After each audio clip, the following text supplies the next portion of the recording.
네, 말씀 보시겠습니다. 오늘 은혜 받으실 기록된 하나님의 말씀은 창세기 32장 9절과 10절입니다. 구약성서 38페이지에 있습니다. 야곱이 또 이르되 내 조부 아브라함의 하나님 내 아버지 이삭의 하나님 여호와여 주께서 전에 내게 명령하시기를 내 고향 내 족속에게로 돌아가라 내가 내게 은혜를 베풀리라 하셨나이다. Then Jacob prayed, O God of my father Abraham, God of my father Isaac, O Lord, said to me, Go back to your country and your relatives, and I will make you. 나는 주께서 주의 종에게 베푸신 모든 은총과 모든 진실하심을 조금도 감당할 수 없사오나 내가 내 지팡이만 가지고 이 요단을 건넜더니 지금은 두 때나 이루었나이다. I am unworthy of all the kindness and faithfulness you have shown your servant. I had only my staff when I crossed the Jordan, but now I have become two groups. 하나님 말씀입니다. Amen. 예, 우리 창세기 32장 9절에서 10절 우리 두 절 같이 봤습니다. 우리 그 내용 가지고 감당할 수 없는 은혜가 있나요? 감당할 수 없는 은혜가 있나요? 라는 제목으로 함께 은혜 나누겠습니다. 우리 지난 시간에 야곱이 그동안 20년 동안 받았던 서러움을 라반에게 마구마구 쏟아내는 장면을 봤습니다. 라반과 야곱 사이에 묵은 감정이 좀 해소가 되는 그런 과정들을 봤죠. 라반이 야곱을 드디어 인정하고 서로 간에 계약을 하자라고 그렇게 이야기를 합니다. 돌을 가져다가 기둥을 세우고 많은 형제들이 거기다 돌을 하나씩 놓으면서 돌 무더기를 만들죠. 우리 그것을 갈렛이라고 했습니다. 그래서 갈렛의 맹세를 하였습니다. 그리고 이 맹세를 사람들뿐만 아니라 하나님도 좀 감찰하여 주시옵소서라고 해서 미스바의 하나님을 초청해서 그 계약을 하는 과정을 보았습니다.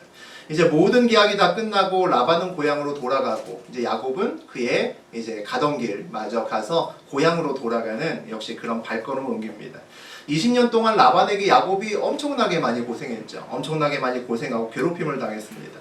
그동안에도 야곱하고 라반 사이에서는 계약을 계속했습니다. 품삯이나 다른 계약을 했죠. 하지만 그 계약은 항상 불평등한 계약이었습니다. 항상 라반이 이익을 다 가져가는 계약이었고 맨날 당하기만 하는 야곱 간의 그런 계약이었죠. 그런데 마지막의 계약은 달랐습니다. 동등한 지위에서 공평한 계약을 했죠. 그 계약의 주된 내용 중에 하나가 상호 불가침입니다. 야, 여기 금 거놓고 너는 내 땅에 들어오지 말고 나는 네 땅으로 가서 공격하거나 그러지 말자라고 하는 상호 불가침의 조약이었습니다. 야곱이 위치가 달라졌구나. 이제 좀 대등한 위치에 올라갔구나라는 것을 느낄 수 있는 그런 계약이었죠. 하나님께서 야곱의 위치를 어느덧 라반과 어깨를 겨눌 수 있을 만큼 올려놓았구나라는 것도 느낄 수 있었습니다. 오늘은 이제 그 계약 이후에 야곱이 집으로 돌아가는 과정에서 겪는 이야기를 통해서 함께 은혜 나누는 시간 되었으면 좋겠습니다. 우리 1절 다시 한번 읽어보죠. 야곱이 길을 가는데 하나님의 사자들이 그를 만난지라. 이제 야곱이 노임을 받고 라반에게 노임을 받고 이제 편안하게 고향길로 발걸음을 옮깁니다. 며칠 전만 해도 라반의 손에서 벗어나기 위해서 잠도 못 자고 노심초사하면서 될 수 있으면 멀리 도망가려고 애를 썼는데 이제는 야곱을 쫓아오는 사람이 없습니다. 이제 평안히 천천히 가도 좋은 거죠. 오늘 본문에 보니까 하나님의 사자들이 그를 만난지라 라고 되어 있습니다. 야곱이 고향 가는 길에서 하나님의 사자를 만났다는 거죠. 그런데 오늘 성경을 자세히 보니까 야곱이 하나님의 사자를 만난 것이 아니라 하나님의 사자들이 그를 만난지라 라고 되어 있습니다. 주어가 야곱이 아니라 하나님의 사자들이라는 걸 볼 수가 있는 거죠. 이 모든 일의 주체가 하나님이다 라고 이야기를 하는 겁니다. 야곱이 마음 먹는다고 하나님을 만날 수 없습니다. 우리가 마음 먹는다고 하나님을 만날 수 없습니다. 하지만 하나님이 작정하시면 야곱은 하나님을 만날 수 있고 우리도 하나님을 만날 수 있죠. 우리의 인생길에서 많은 경우에 하나님을 만나고 그분의 역사하심을 볼 수 있습니다. 내가 하나님을 만났다고 하는 것은 하나님이 나를 만나주시기로 작정하셨다라는 말입니다. 그 작정하심 속에서 주님을 볼 수 있다는 거죠. 내가 하나님을 만났다는 것은 온전한 주님의 은혜구나라는 것을 알 수 있습니다. 우리 2절 같이 보겠습니다. 야곱이 그들을 볼 때에 이르기를 이는 하나님의 군대라 하고 그 땅 이름을 마하나임이라 하였더라. 야곱이 하나님의 사자들을 보고 하나님의 군대다라고 그렇게 부릅니다. 군대라고 하면 되게 수가 많다는 얘기죠. 우리는 평생 가야 하나님의 천사 한 분 만나기도 쉽지 않은데 우리 야곱은 때로 만났다는 겁니다. 엄청나게 많은 군사처럼 그런 하나님의 사자의 많은 사람들을 만났다는 거죠. 야곱의 축복이죠. 마하나임이라 하였더라라고 되어 있습니다. 이 마하나임의 뜻은 두 개의 진영, 두 개의 군대 이런 뜻을 갖고 있습니다. 그러니까 아마도 그 많은 그 때로 모여있는 그 하나님의 사자가 두 그룹으로 나뉘어서 아마 있었던 것 같습니다. 그것을 보고 마하나임이다 라고 그 땅 이름을 불렀다라고 볼 수 있겠죠. 3절 보시겠습니다. 야곱이 세일 땅 에돔들에 있는 형 에서에게로 가기보다 앞서 사자들을 보내며 라반의 영향에서 완전히 벗어나니까 이제 에서가 생각나기 시작합니다. 하나의 걱정거리를 넘어갔더니 이제 또 다른 걱정거리가 생긴 거죠. 가서 에서를 어떻게 보지? 형을 어떻게 보지? 이런 생각이 났습니다. 왜냐하면 20년 전에 우리는 다 알고 있지만 야곱이 에서 형에게 몹쓸 짓을 하고 그리고 도망갔거든요. 팥죽 한 그릇에 장자권도 빼앗고 그리고 사기를 쳐서 장자의 축복도 가로챘습니다.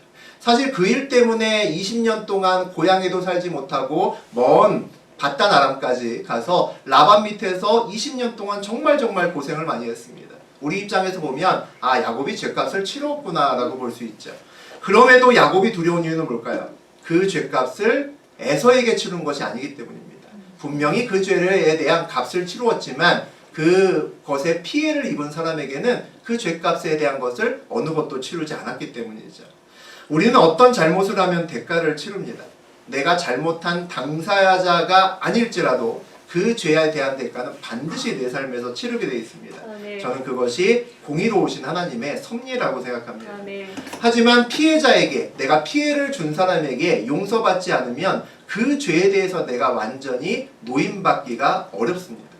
그래서 야곱도 20년간의 정말 고생 많이 해서 어찌 보면 그가 했던 일들에 대한 죗값을 다 치루었다고도 볼 수 있지만 그 당사자인 형 에서와 온전히 이 문제를 함께 풀지 않으면 그가 이것에서 앞으로도 노임받기는 어렵죠. 그래서 하나님께서 굳이 너 고향 땅에 가서 에서를 만나야 된다라고 말씀하시는 겁니다. 형 에서에게로 자기보다 앞서 사자들을 보내며 야곱이 형 에서 때문에 두렵고 고민이 되었겠죠. 그러다가 자기 종들을 에서에게 먼저 보냅니다. 왜 먼저 보냈을까요? 동태 파악하기 위해서 보냈겠죠. 형 에서의 마음이 지금 어떤지 알아야겠습니다. 20년이나 지났으니까 강산이 한 2번 변했죠. 그러니까 그동안에 지난 일을 용서했을 수도 있습니다. 시간은 약이니까. 아니면 지금도 이를 갈면서 야곱 너 보기만 하면 가만 안 놔둘 거야 라고 할 수도 있는 거죠. 그래서 그의 종들을 먼저 보내기로 결정을 합니다. 우리 4절 보시겠습니다. 그들에게 명령하여 이르되 너희는 내 주 에서에게 이같이 말하라. 주의 종 야곱이 이같이 말하기를 내가 라반과 함께 거류하며 지금까지 머물러 있었사오며. 야곱은 에서를 내 주라고 부릅니다. 주인님이라고 부르는 거죠. 그리고 자기는 주의 종이라고 부릅니다. 갑과 을의 관계를 스스로 만들고 자기는 을이다라고 먼저 이렇게 낮추고 있는 거죠.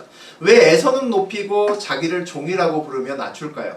아마도 이전에 많은 죄를 지었기 때문에 양심의 가책도 있고 또 힘센 에서를 만나는 것이 두려웠기 때문일 수도 있습니다.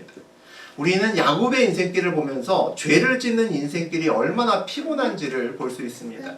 그 죄값을 하란에서 라반을 통해서 다 치루었다고 해도 힘들었던 라반에서 이제는 벗어났어도 여전히 야곱의 인생길은 우리가 보면 그렇게 평안하지 않구나라는 것을 느낄 수 있습니다. 야곱은 지금 돈이 많습니다. 부자입니다. 그가 어렸을 때부터 그렇게 원했던 그 복도 이미 많이 가졌습니다. 그런데 우리가 야곱을 보면 평안하지 않습니다. 야곱 입장에서 보면 당황스러운 일이 아닐 수 있을 겁니다.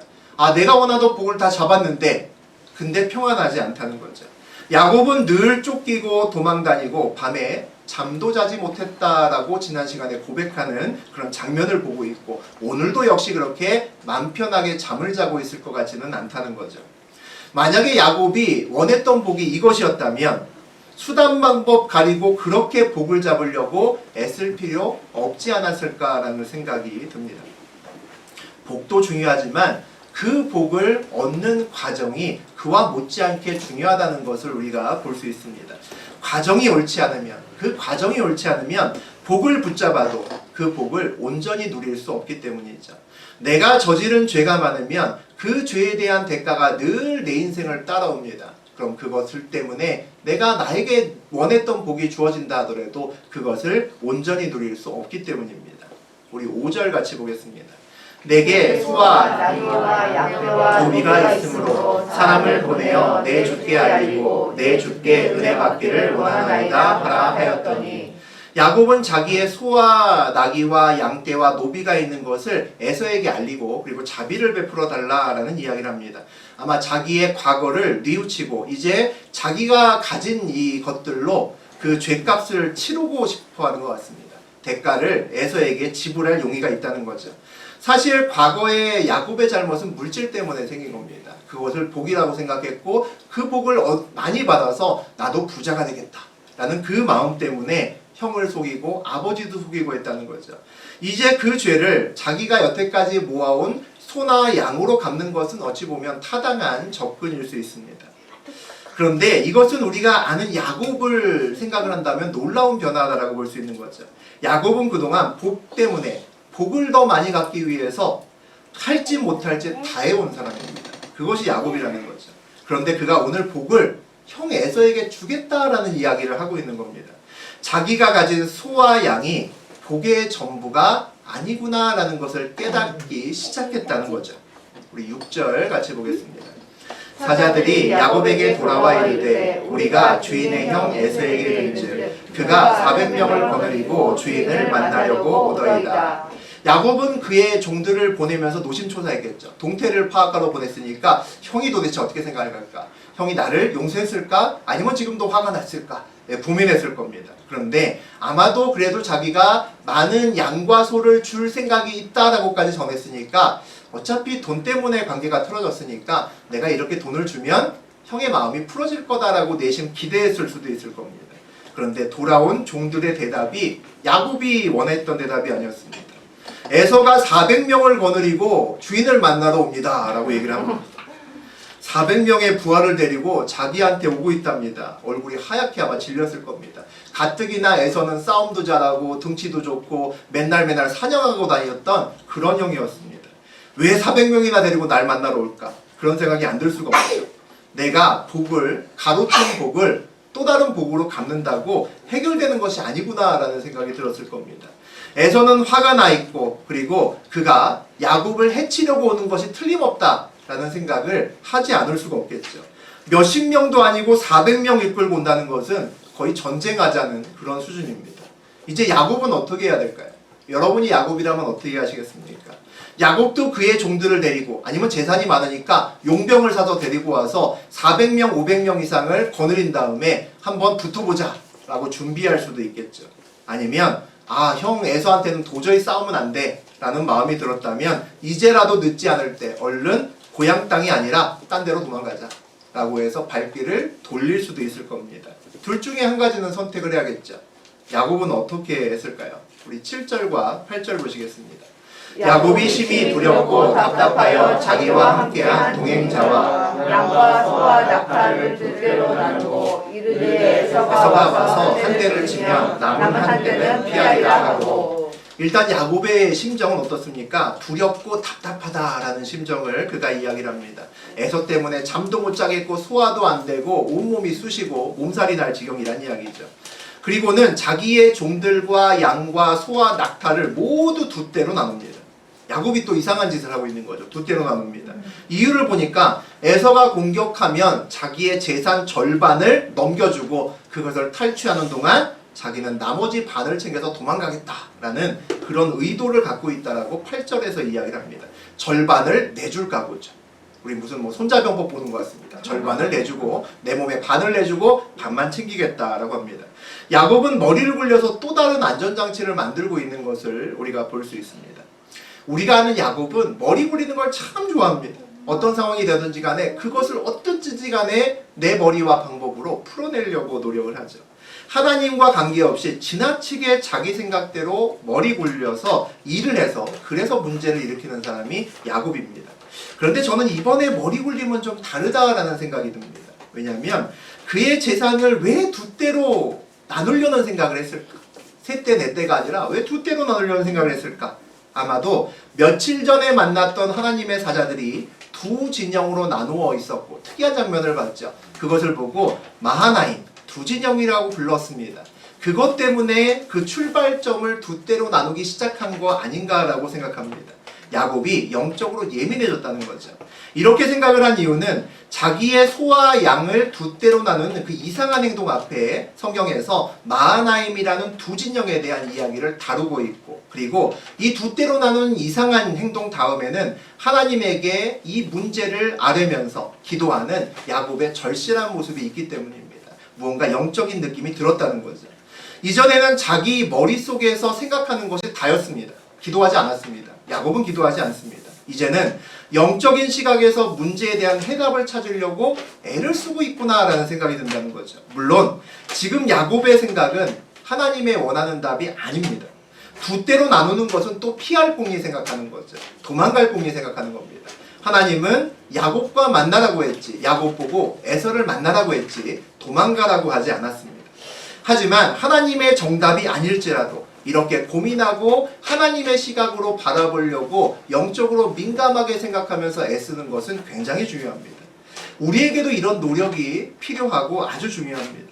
우리가 하나님을 만났다. 세상에서 아무 생각 없이 그냥 살다가 하나님을 만났다라는 것은 영적인 세계가 있구나라는 것을 알게 되는 겁니다.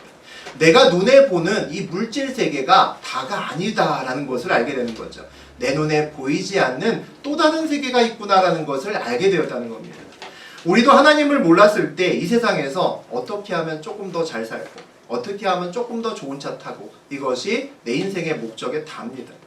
야곱처럼 우리도 조금이라도 더 복을 더 많이 가지려고 애쓰며 살아왔습니다. 방법이 다를 뿐이지 비슷하다는 거죠. 그렇게 살다가 하나님을 만나면 충격입니다. 저도 그랬고요. 하나님을 만나신 분들은 마찬가지일 겁니다. 내가 보는 세상 말로 다른 세상이 있구나 라는 것이 느껴지기 시작합니다. 다른 사람이 이야기했던 세상을 만드신 하나님이 진짜 있네 라는 생각이 들면 충격받지 않을 수가 없다는 거죠. 그런데 하나님을 만나고 나서도 하나님께서 나에게 복을 주신다고 이야기를 하고 나를 따라오라라고 이야기하실 때 그 길을 따라가는 게 쉽지가 않습니다. 왜냐하면 오랫동안 하나님 없는 줄 알고 세상에서 세상 사람들과 똑같은 가치 판단하면서 그렇게 살아왔기 때문입니다. 그랬던 사람이 어느 날 갑자기 하나님 만났다고 하나님의 영적인 질서 아래서 삶을 산다는 것은 어렵다는 거죠. 그래서 시행착오도 있고 또 훈련받는 시간들도 필요합니다. 그 시간 동안 우리가 할 일은 뭘까요? 영적으로 더 예민해지려고 노력하는 겁니다. 잘 안 보이지만 하나님의 뜻을 보려고 노력하고 잘 들리지 않지만 하나님의 음성을 들으려고 애써야 된다는 거죠. 그것이 비록 하나님이 원하는 답이 아닌 것을 내가 하나님이 이거 원하시는 거 아닐까라고 잘못 붙들 수도 있습니다. 하지만 내가 더 민감해지어서 보려고 노력하고 들으려고 노력하는 그렇게 노력하는 가운데 하나님의 뜻이 날이 갈수록 점점 더 분명해지고 뚜렷하게 보이고 들리는 것을 알 수 있게 됩니다. 오늘 야곱이 그런 길을 걷고 있다라고 저는 생각합니다. 9절 보겠습니다. 야곱이 또 이르되 내 조부 아브라함의 하나님 내 아버지 이삭의 하나님 여호와여 주께서 전에 내게 명하시기를 내 고향 내 족속에게로 돌아가라 내가 내게 은혜를 베풀리라 하셨나이다. 야곱의 달라진 점을 우리가 또 볼 수 있습니다.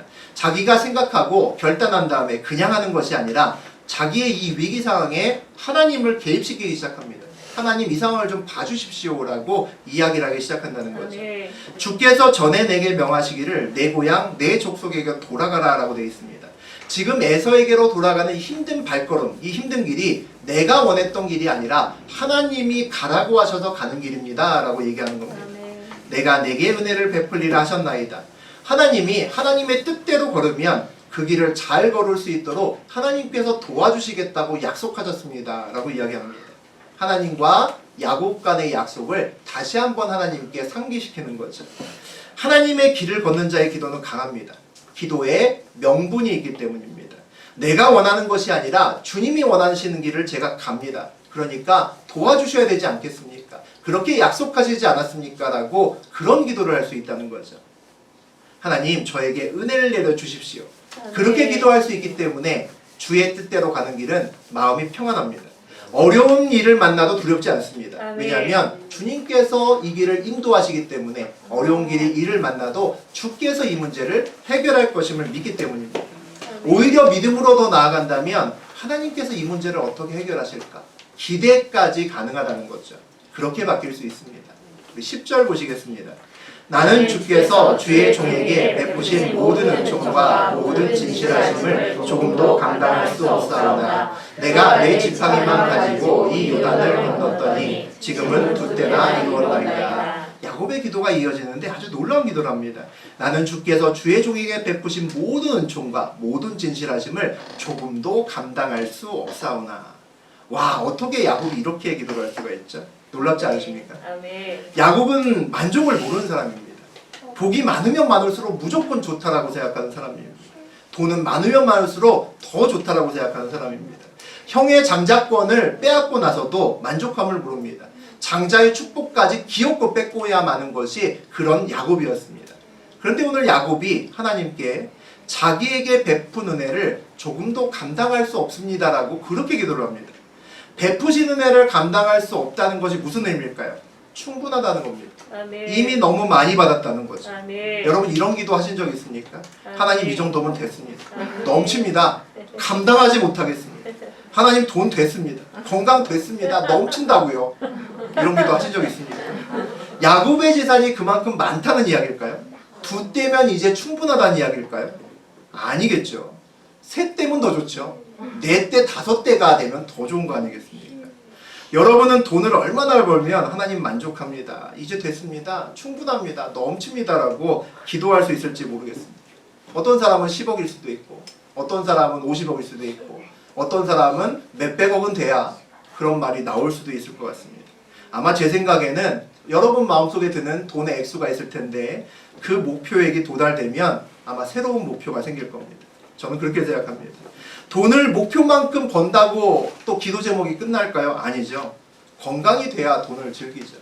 돈만 많이 벌어놨는데 죽을 병에 걸리거나 제대로 먹지도 못하고 잘 돌아다니지도 못하면 그 많은 돈 무슨 의미가 있습니까? 돈이 더 적어도 건강한 게 좋겠죠.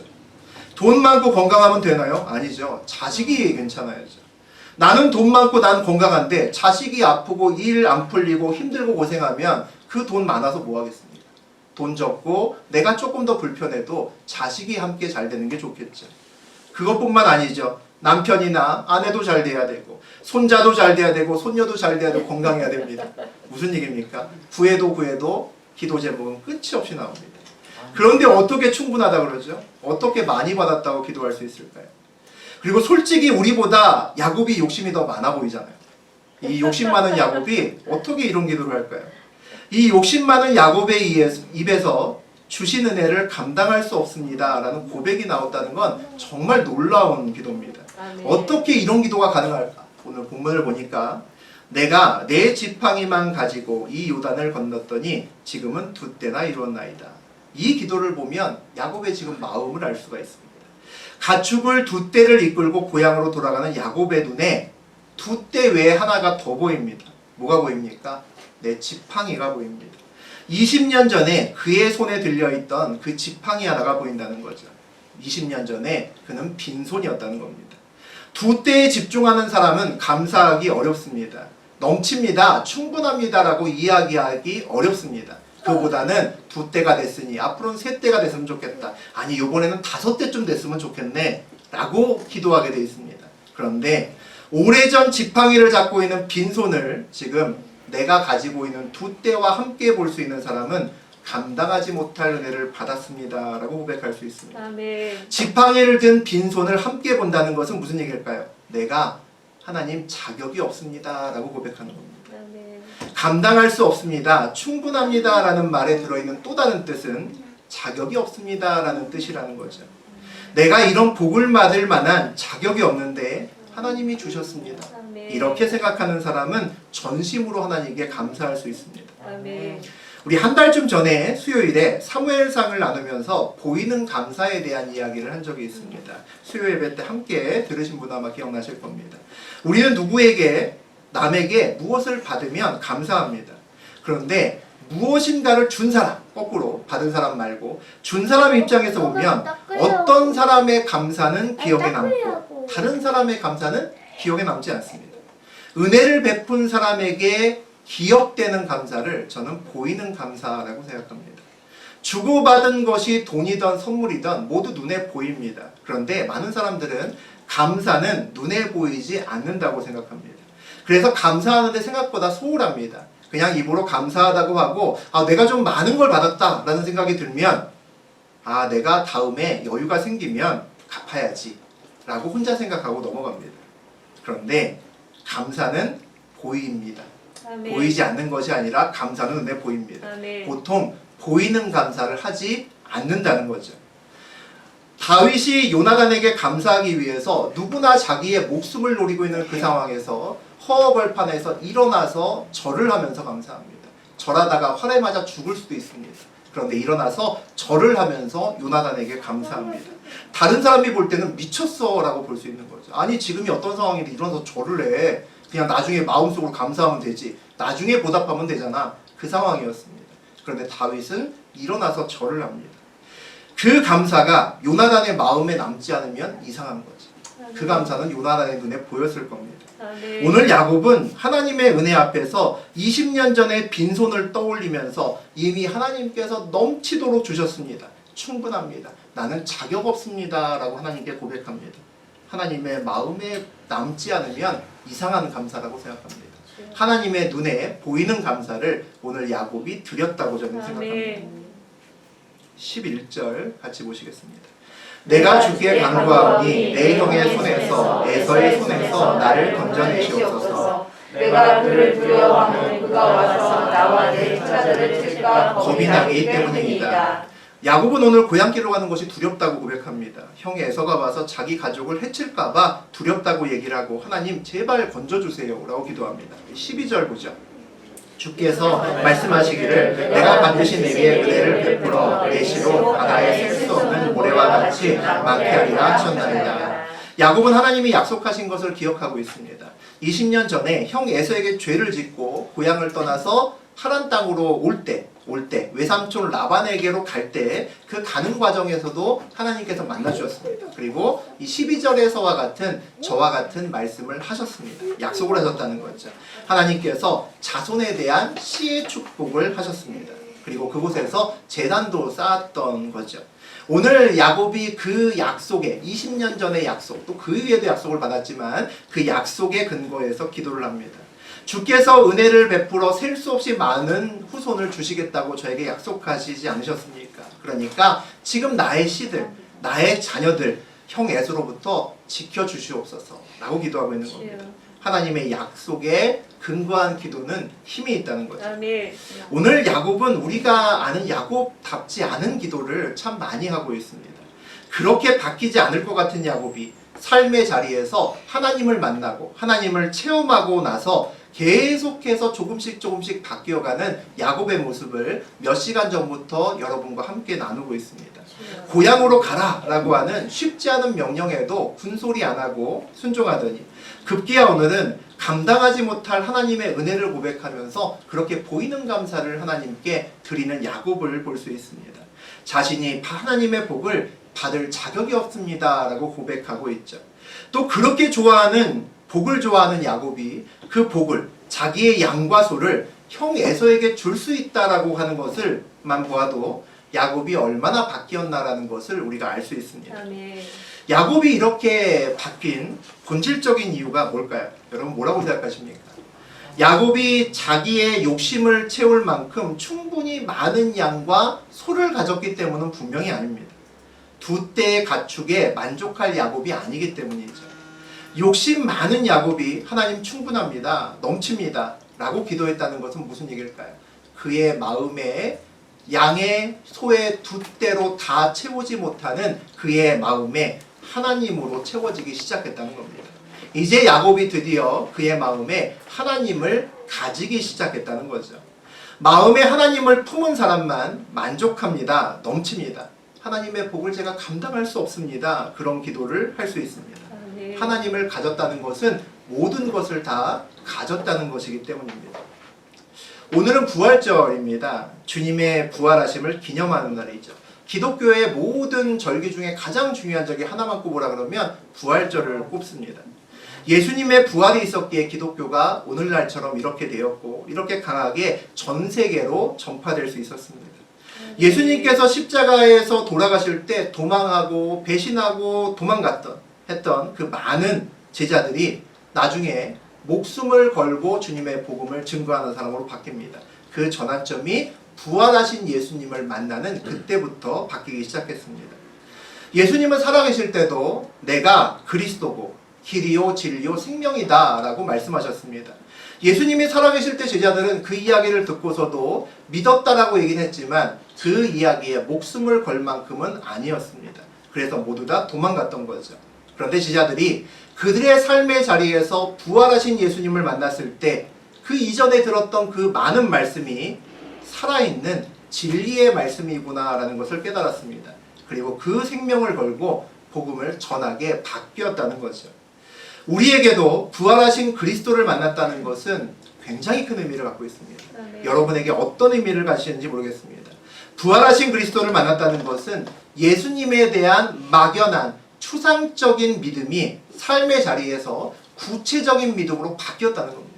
부활하신 하나님을 만났다는 것은 내 삶에서 살아계신 하나님을 봤다는 겁니다. 그래서 내 믿음이 완전히 바뀌었다는 겁니다. 모호한 믿음에서 뚜렷한 보이는 믿음으로 바뀌었다는 거죠. 교회 생활을 하다 보면 절기라고 하는 것이 있습니다. 우리 얼마 전에 사순절이 있었고 이제 부활절이 있었고 또 오순절이 옵니다. 뭐 대림절도 있고 성탄절도 있고 주연절도 있습니다. 이 절기라고 하는 것은 예를 들어 성탄절은 예수님의 탄생이고 하나님께서 세상에 드러나신 것을 기념하는 것을 주연절이라고 부릅니다. 고난받으시고 십자가 사건을 거치는 동안 우리가 사순절이라고 해서 그 시간을 넘겼고 그리고 부활 사건이 일어났던 지금을 부활절이라고 부릅니다. 다시 말하면 절기라고 하는 것은 예수님의 평생을 1년을 주기로 해서 기념하는 부분으로 시간을 나누어서 우리가 기념하는 것을 절기라고 부릅니다. 대표적인 교회의 감사의 절기를 꼽으라고 하면 성탄절과 부활절입니다. 우리를 위해 오시고 또 고난 후에 부활하신 것을 기념하는 두 절기라는 거죠. 이날은 1년 중에서 온전히 주님을 기뻐하는 날입니다.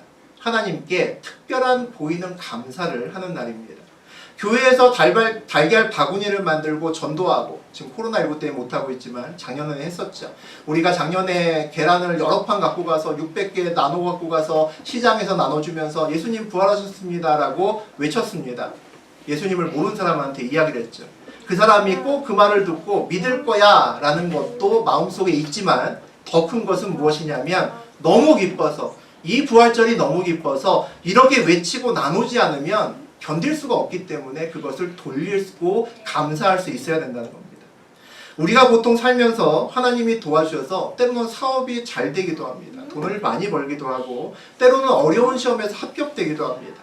또는 큰 병에 걸렸다가 낫기도 합니다. 그러면 정말 그 마음에 하나님 정말 감사합니다. 저에게 이렇게 사업 잘 주게 해주셔서 감사하고 또 건강 주셔서 감사하고 또 우리 아들 대학에 합격해 주셔서 감사합니다 라고 또 우리가 감사를 하나님께 마음을 드립니다. 그런데 그런 감사는 내 삶에서 나타난 어떤 구체적인 하나님의 도우심 때문에 감사하는 겁니다. 하나님이 내 삶에 역사하셨구나 그것 때문에 감사한다는 거죠. 그런데 부활절, 성탄절과 같은 절기 감사는 다릅니다. 내 사업이나 건강 때문에 하는 감사가 아니라는 거죠. 내 마음에 하나님이 계십니다 라고 고백하는 감사입니다. 온전히 주님만을 기뻐하는 감사라는 거죠. 그래서 절기하는 감사가 마음을 다해야 되는 감사고 그렇게 기쁜 감사가 되는 겁니다.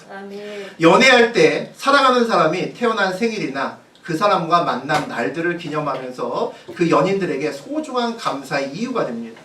사랑하는 사람에게 무엇을 받을 때도 물론 감사하지만 받지 않고 그냥 그 사람이 태어난 날도 감사합니다. 사랑하기 때문이죠. 그런 감사를 주님께 드리실 수 있으셔야 됩니다. 우리가 부활절과 성탄절을 정말 마음을 다해 감사할 수 있다면 오늘 야곱과 같은 기도를 여러분이 드리실 수 있습니다. 하나님께 감당할 수 없는 은혜를 제가 이미 받았습니다. 고백할 수 있다는 거죠. 하나님께 보이는 감사를 드릴 수 있습니다. 여러분에게도 감당할 수 없는 은혜가 있으신지 모르겠습니다. 누군가 물으면 아멘하고 주저하지 않고 답을 하시는 여러분 되셨으면 좋겠습니다. 아멘. 감당할 수 없는 은혜가 있는 삶은 행복합니다. 아멘. 평안합니다. 아멘. 말로 닿을 수 없는 기쁨이 있습니다. 아멘. 왜냐하면 그 마음에 예수님으로 하나님으로 가득 찼기 때문입니다. 아멘. 그분으로 가득 차면 내가 원하는 그 무엇도 다 그분이 해결해 줄 것이고 그것과 상관없이 그분이 내 안에 채워졌다는 것만으로도 기쁨이 넘치기 때문입니다. 아멘. 오늘부터 이 부활절부터 여러분의 나머지 인생길이 그런 기쁜 인생길, 내 입에서 찬양이 멈추지 않는 감당할 수 없는 은혜가 있는 그런 인생길 되시기를 주의 이름으로 축원드립니다.